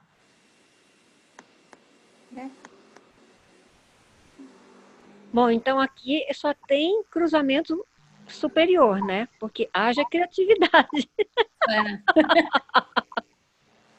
Ô, povo criativo! Aqui no Brasil, você está dizendo? Ué. Não tem povo mais criativo que o brasileiro, não tem. Mas tá doida que é para... Bom, agora é por nossa conta, então, né? A humanidade em Urântia deve resolver os problemas que tem com o desenvolvimento mortal das raças humanas. Nenhuma raça mais irá evoluir de fontes pré-humanas em todo o tempo futuro. Esse fato, todavia, não exclui a possibilidade de se atingir níveis de desenvolvimento humano amplamente mais elevados, por meio de uma estimulação inteligente dos potenciais evolucionários ainda residentes nas raças mortais. Tudo que nós, os portadores da vida, fazemos para fomentar e conservar as linhagens de vida, antes do aparecimento da vontade humana, o homem deve fazer por si próprio, depois de tudo isso e depois que deixarmos de lado a nossa participação ativa na evolução. De modo geral, o destino evolucionário do homem está nas suas próprias mãos. E a inteligência científica, é isso que a gente bate, né? Deve, mais cedo ou mais tarde, substituir o funcionamento aleatório da seleção natural, descontrolada e da casualidade na sobrevivência. Está muito claro aqui. É isso que eu ia falar. Olha isso que está escrito aí, gente. Realmente a ciência tem que ter uma intervenção científica aí agora. Tem que ter, e não adianta dizer que não. E mesmo o pessoal que é ortodoxo em relação ao livro de Urântia lê isso aqui e acha que não. Afinal, o verdadeiro perigo para a espécie humana deverá estar na multiplicação sem restrições das linhas inferiores e degeneradas dos vários povos civilizados, mais do que qualquer perigo suposto advindo das misturas raciais entre si. Mas claro que isso é impossível. Mas sabe o que eu acho que me parece isso? Parece um 1984 misturado com tempos modernos, misturado com o Big Brother, tudo divino. Gata, né? Tudo pela glória de Deus. Mas vocês veem que, assim, a multiplicação dos substratos inferiores... É muito complicado. Ela está acontecendo muito, e o livro fala que é o natural que aconteça, porque eles não têm senso para as coisas, né, gente? Eles vão que vão, é igual bicho, né? E é o maior perigo para a raça. Então, sabe, é aquilo que eu falei, cara, a pessoa ela é incapaz, você não vai matar, você não vai... Você não deixa reproduzir. No planeta ao lado... Então, não, também não, né, Estela? No planeta ao lado eles fazem isso. Não só eles isolam, quando eles se separam também homem de mulher. Então, eu acho isso meio cruel. Aí, nesse ponto, eu dei razão ao Cláudio, no sentido de que a pessoa tem que estar integrada na sociedade. Agora, aquilo que ele falou, se a pessoa quiser ter filho, ué, filho, se você quiser ter filho, adota, mas não vai botar um inferior no mundo, né? Acho que, em termos assim, de consciência coletiva, se houvesse desenvolvido essa parte de consciência coletiva, a pessoa já saberia que ela não poderia procriar em prol da coletividade. Mas assim, ó, tu consegue controlar isso, a ciência, se for, por exemplo, a questão biológica. Agora, se é um degenerado socialmente, um drogado, alguma coisa, aí entra a questão ética, que eu acho que nós estamos muito longe de como é que nós vamos julgar, sabe? Quem pode se reproduzir, quem não pode, por questões... Por exemplo, um serial killer, você acha que o sujeito desse, você pode correr o risco de deixar o gene dele se propagar? Não, esse aí não, tudo bem, mas e assim, ó, olha esses caras aí, ó, ladrão sem vergonha, político sem vergonha, que se reproduzem, que vai lá o filho dele, se elege também, segue roubando, é de pai para filho, sabe? Isso aí é ética. Eu acho que devia acabar isso tudo, ia acabar essa camada. Gente mais degenerada que essas, Pois é. A ciência vai corrigir a parte biológica, mas e essa outra parte, essa degenerescência moral? Quem é que vai corrigir? Você aprende em casa, na família e na escola. Você aprende em uma sociedade que você vai melhorando essa sociedade. E esse ser humano, ele vai aprendendo que ele não pode roubar a caneta do colega e nem pegar a lapiseira que é bonita porque gostou ou então furar a bola do amigo porque a dele é mais bonita e eu não tenho uma bola igual, eu vou furar a bola porque eu tô com raiva e inveja. Isso tudo é corrigido na infância, no berço. Isso é corrigido no berço, desde que essa família tenha uma base ou queira buscar essa base. A filosofia mostra que o ser humano ele pode ser moldado para melhor. Mas para pior também, né? Para pior também, claro. Então, que ele pode ser moldado, mas para moldar tem que ser de piquititico. Para crescer uma criança que ele sabe que ele não pode roubar o pão que você deixou em cima da mesa. Que ele tem que te pedir. Aí muda a política. Aí muda o mundo. Mas é complicado. Eu acho que nós estamos muito longe ainda. Muito longe. Mas sabe que eu acredito que eu ouço muito jovem falar, e eles na prática está acontecendo, de ter 1 ou 2 filhos só, porque é muito difícil hoje em dia, a criação é muito difícil, não dá para ter mais muitos filhos. Essa consciência já está acontecendo, né? Lógico que não, assim, numa classe que vive como bicho, como diz outro, né? Não estão nem aí se estão fazendo filhos, se não estão. Mas muitas pessoas já estão com essa consciência. Mas ainda é pouco, eu acho. É pouco, Lilian, porque os que estão, digamos assim, na condição social, socioeconômica mais baixa, Menos favorável. Com 12, 13 anos já está com o filho no colo. Uhum. E assim, e tem um esse ano e tem outro ano que vem, sabe? Vai empurrando aquilo com a barriga, e é um filho de cada um, porque não tem relacionamento com ninguém. Agora é um filho de todo cada um. mundo, né? E aí vai empurrando para cima de mãe, de neto, processo do pai, processo quem sustenta é o Estado, né? A ONG, é a vizinha que trabalha, né? Que fez alguma coisa na vida, né? Que meu, vai ter que sustentar o filho do cara que não faz porra nenhuma. Entendeu?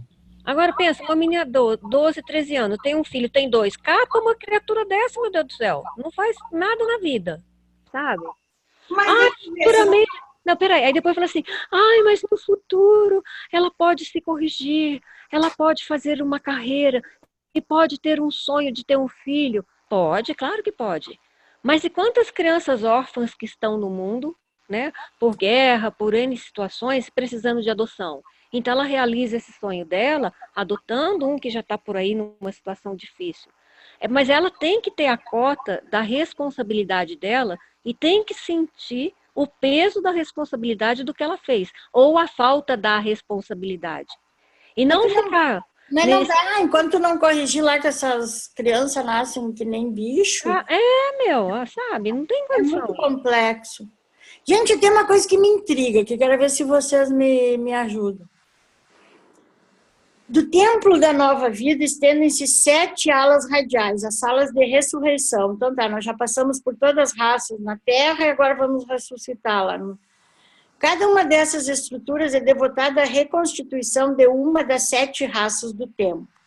Há 100.000 câmaras de ressurreição pessoal em cada uma dessas 7 alas, terminando em salas circulares de reconstituição, por classes que servem como câmaras do despertar para até 1 milhão de indivíduos.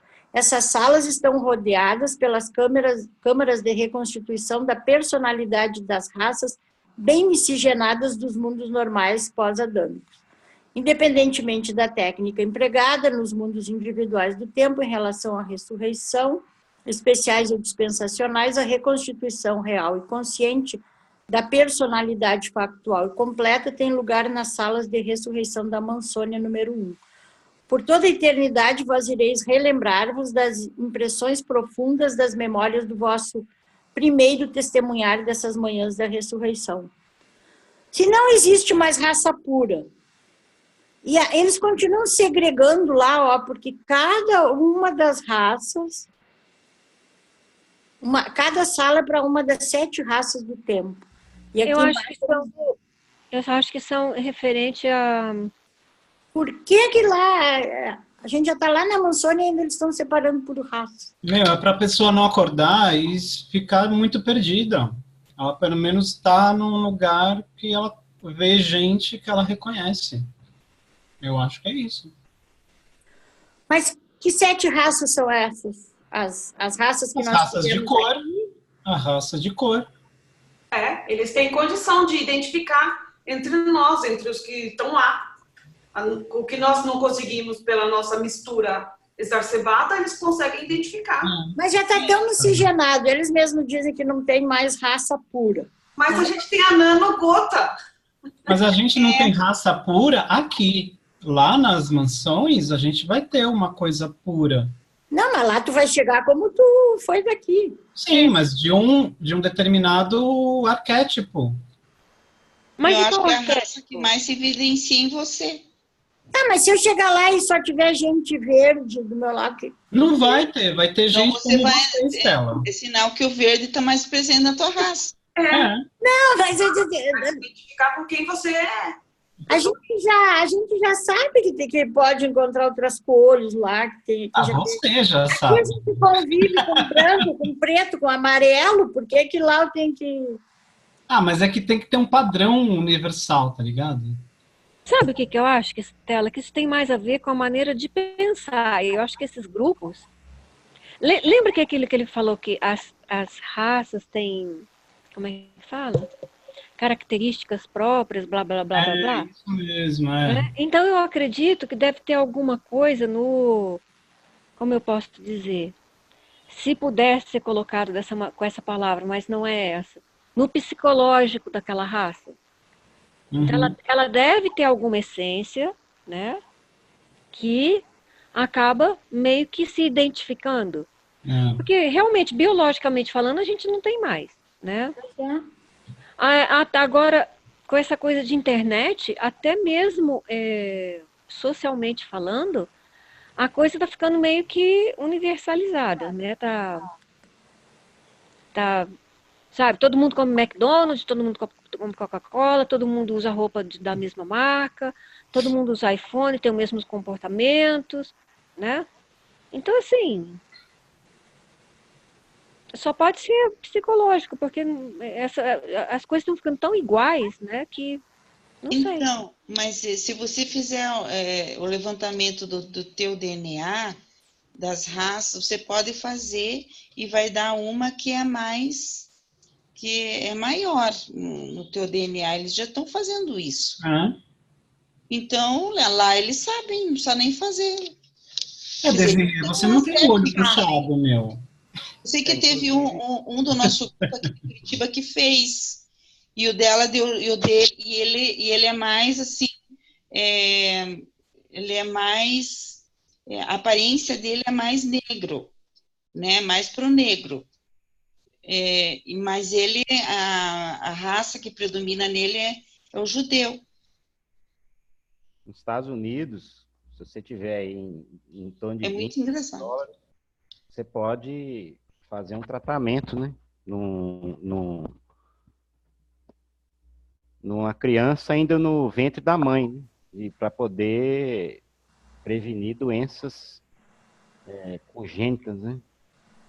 Trabalhando o DNA dessa criança. Eu fico pensando, né? Hoje quem tem dinheiro, no futuro, né? Quem tiver dinheiro vai ter 1,80 m, todo mundo vai ter olho azul, vai poder escolher a cor do cabelo, a cor da pele, né? Por isso que eu citei aí a obra de Aldous Huxley, né? Admirável Mundo Novo, né? Pode ser assim que as coisas começam, né? Os alfa eram seres que governavam, viviam 1.500 anos, né? Eles eram a casta superior. Por quê? Talvez a origem disso tudo aí pode ser um futuro, né? Que a gente vai viver, né? Nesse processo evolutivo, né? Tomara que não. Quando a gente falou sobre eugenia, ali a gente mostrou, né, aqueles gráficos. Hoje, se tu faz inseminação artificial, tu já escolhe o doador, o olho azul, cabelo loiro, cabelo preto, cabelo não sei o quê, olho verde. Hoje já está acontecendo isso, assim, e muito. Bom, isso aqui, eles apresentaram no Congresso de Ufologia em março, a gente está falando de raças, e eu vi esses dias num grupo que eu tenho de ufólogos, Lilian, que vai ser em Curitiba, essa mulher vai vir dar um curso sobre isso, uma nova raça híbrida. Segundo Mary Rodwell, raças mais inteligentes interagem com a humanidade há milênios. Novo humano, os chamados seres híbridos, que seriam metade humano e outra metade alienígena. Para Mary, essas raças já conviveram abertamente conosco. Também a gente concorda, né, se vê aquilo lá. Sendo tratadas por nós como deuses, e produziram inúmeras intervenções em nossa evolução espiritual e genética. Aqui, para mim, está bem claro que ela fala do 100, né, de Caligastro. De uma época em diante, tais raças passaram a abduzir seres humanos, aqui já não sei, sistematicamente com o objetivo de gerarem crianças híbridas, meio humanas, meio alienígenas, com o propósito de as reintroduzirem no planeta para crescerem e gerarem uma nova espécie de seres humanos. Isso é tipo a teoria das crianças índigo, cristal? Essa mulher vai dar um curso agora em Curitiba para falar dessa nova raça híbrida aí, que está surgindo. Sei lá, se já veio 100 de Caligaster lá e procriaram aqui, por que não pode estar descendo gente de novo? Eu não duvido mais nada. Bom, vamos encerrar. Eu sei que ela vai vir dar um curso em Curitiba, Lilian. Tu faz, depois tu conta para nós. Você vai lá, Estela? Eu não. Pode ser que eu vá. Quer ler para nós, Eliana? Eliana. Oi, vou ler. Esse aqui eu retirei esse pedaço aqui desse livro, A Espécie Humana, sobre a experiência dos campos de extermínio. Vamos lá, Espécie Humana de Gallimard, 1947, sobre a experiência nos campos de extermínio.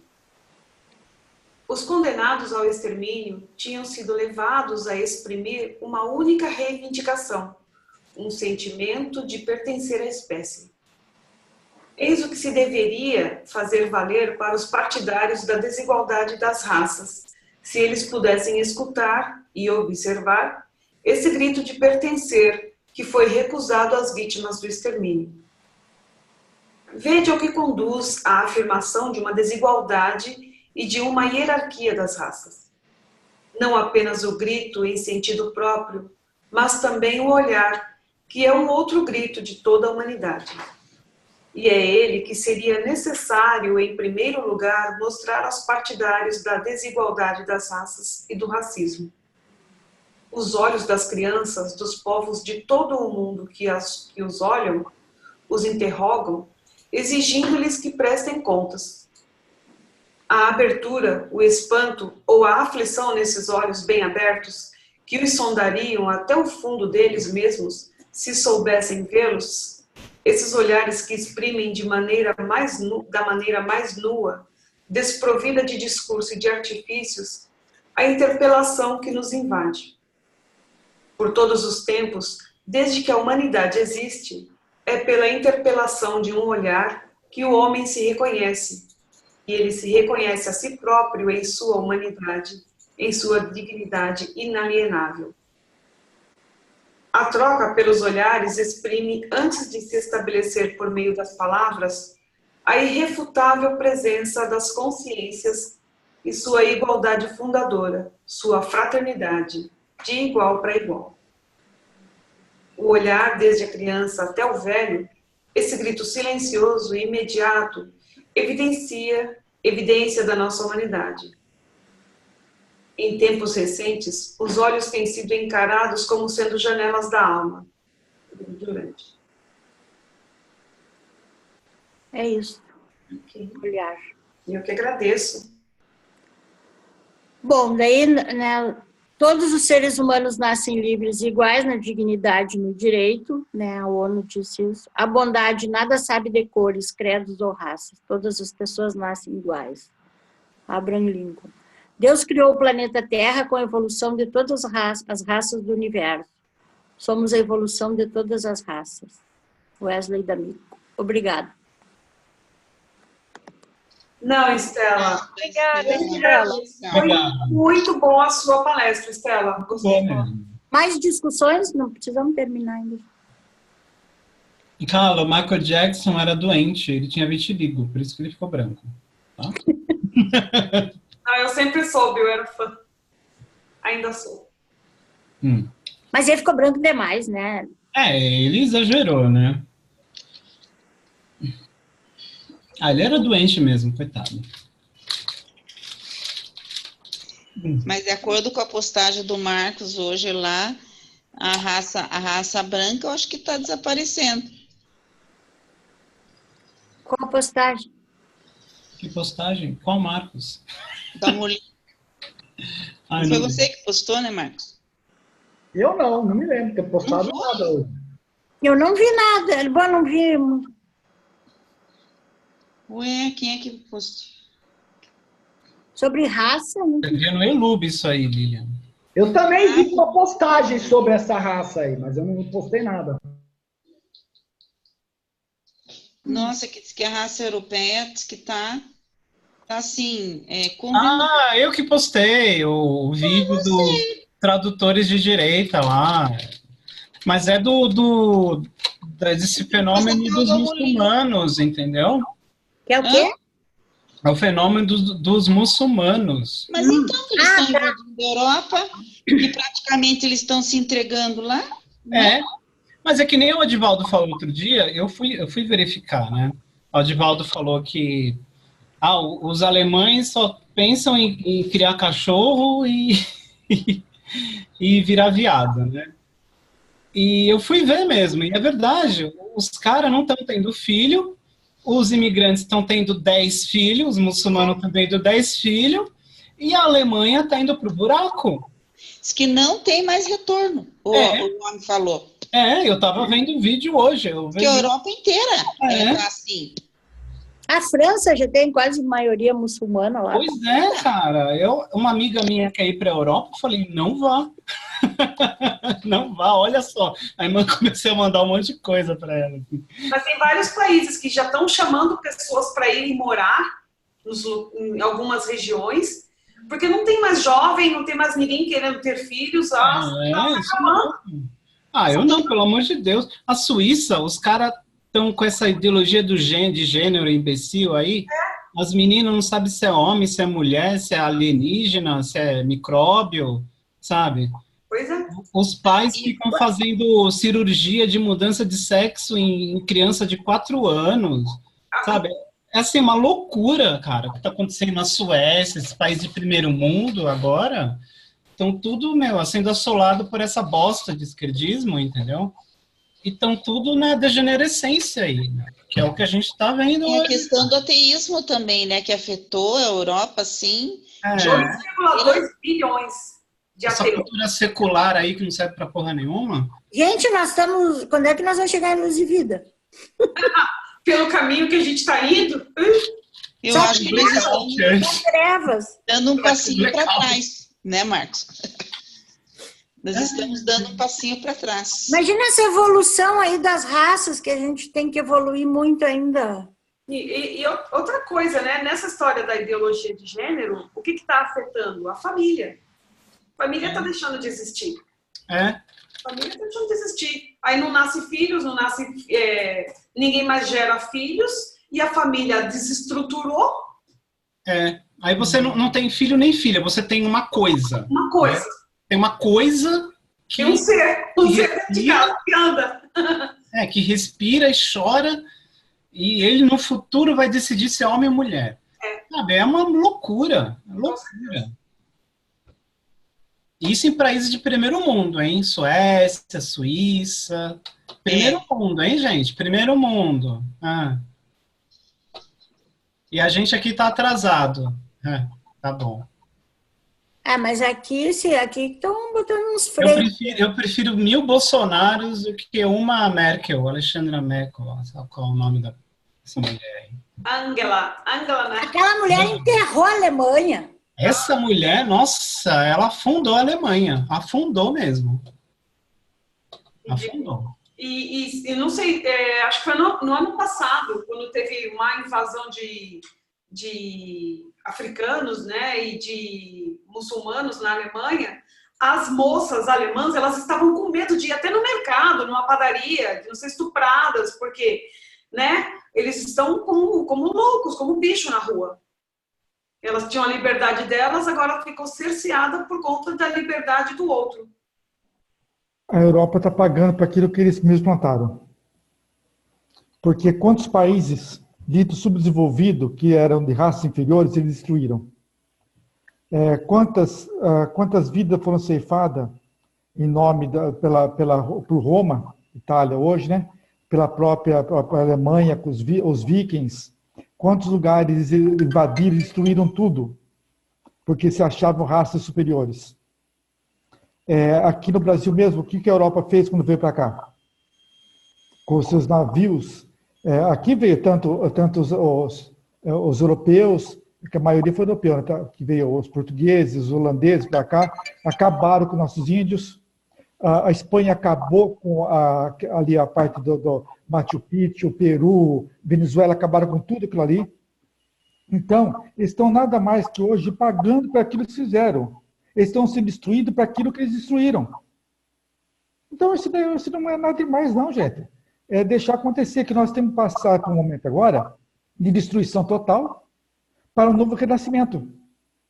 Nós não vamos conseguir melhorar se não tiver algo que vai nos destruir primeiro, para a gente começar das bases novamente, com reconstruir nosso alicerce, tanto familiar como sociedade, e renascer novamente uma coisa totalmente nova e estruturada, de uma forma muito mais bonita que foi até agora. Verdade.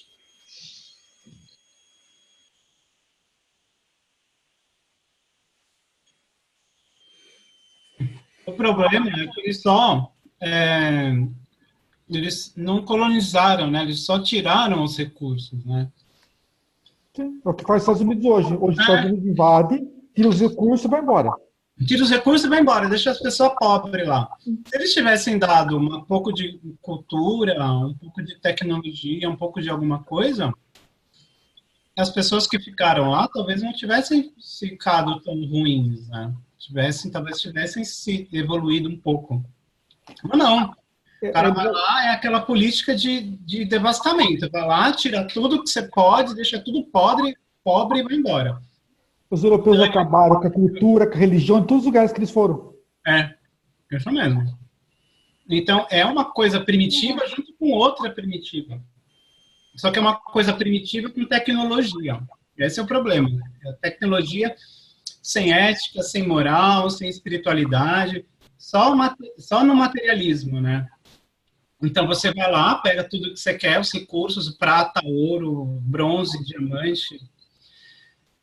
Você mata todo mundo que você quiser e dane-se. Você tá rico, né? Isso é que importa. Você e a sua família vai ficar rico pro resto da vida. A Espanha dizimou toda a costa aqui da América do Sul por causa do quê? Por causa de ouro. Por causa de ouro, isso mesmo. Dizimou tudo, mataram tudo que não fosse cão sarnento para levar ouro embora. Agora fica com dó deles. Ouro, meu Deus. Tinha, muito ouro. Mas só que o ouro para eles não era algo que era, como nós achamos, com uma de troca, né? Para eles era algo só bonito, para eles ornarem o templo deles. Dizimaram tudo, que fosse concernente. Agora estão pagando o que eles fizeram. Mas nada. Estão pagando errado, eu acho. Deixa eu pagar. Está pagando para a pessoa errada. Eles estão pagando com invasão de outros povos. O que eles fizeram? Mas eu não acho que seja certo isso. Não acho que uma coisa compense a outra também. É a tal da lei do retorno, né? Mas eu não acho que seja assim, não. Eu acho que bom, mas segundo o livro Durante, acho que não é assim, não. Eu acho que o forte tem que sobressair. O forte sobrevive. Se a Alemanha está assim, é porque ela está sendo fraca. E acabou a história. Sabe? Isso que vocês não sabem que nós vamos apresentar o bem e o mal, então. Esse o bem e o mal eu vou faltar. Por quê? Porque eu não acredito no mal e pronto. Eu não vou nem querer discutir isso. Não, mas então tu precisa para rever teus conceitos. Não. Tudo isso aí que tu tá falando aí, o que é? É o bem? Tudo isso são fatos evolucionários que acontecem. No judaísmo, nós acreditamos que o bem é a face de Deus e o mal é as costas dele. O mal, para mim, é só uma escolha errada. Você poderia ter evitado. Vamos discutir. Tem o poder da decisão, né?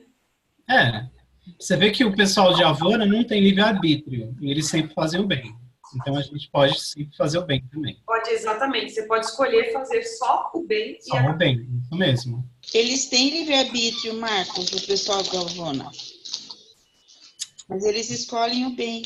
Então, mas você tem livre-arbítrio e só escolher o bem não é livre-arbítrio. Não, mas eles têm assim, acho que tem tipos de bem que eles podem escolher. Eu acho que não, Lilian. Mas... Isso, Marcos, o nosso conceito de livre-arbítrio é que ele é muito delimitado pela realidade que a gente vive. O nosso livre-arbítrio, ele é dual, só, bem e mal. Né? Tem alguém que está com o microfone aberto, está dando som aqui.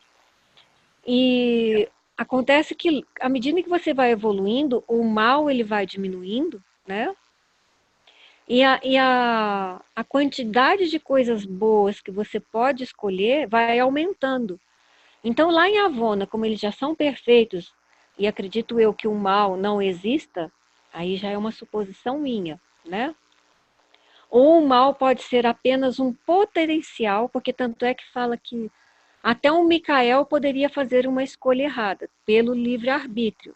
Então, o mal, ele não existe mais factual numa situação espiritual avançada, tipo Avona, né? Então, na experiência não tem, mas ele permanece como uma possibilidade.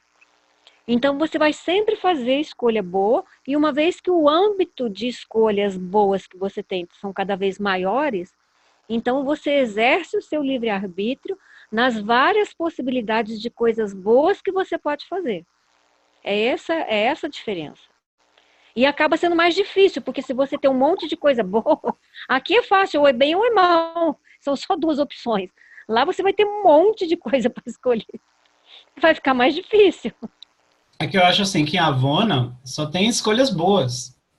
Sim, mas você tem que escolher uma para fazer.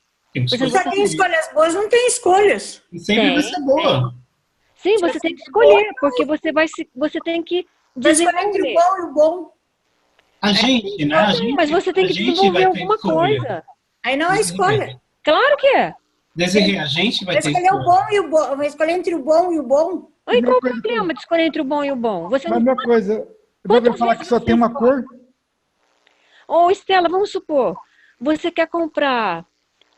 Ó, uma coisa bem simples. Você vai ao shopping, aí você passa na Schutz e na Arezzo. Você vê o sapato de um e da outro. Você gostou dos dois, mas você só pode comprar um par de sapato. Todos os dois são bons. Qual você vai escolher? Schutz. Vai depender, entende? Aí vai depender de uma série de coisas, né? O que você gostou, o que não dói o pé, o que você... Enfim, mas em questão de ser bom, todos os dois são.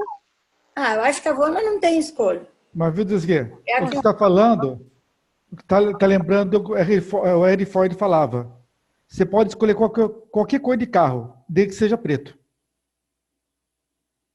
No começo do Ford, que ele fabricou, era assim, você escolhe qualquer cor de carro, desde que seja preto. É isso aí, filho. Ele falava isso mesmo.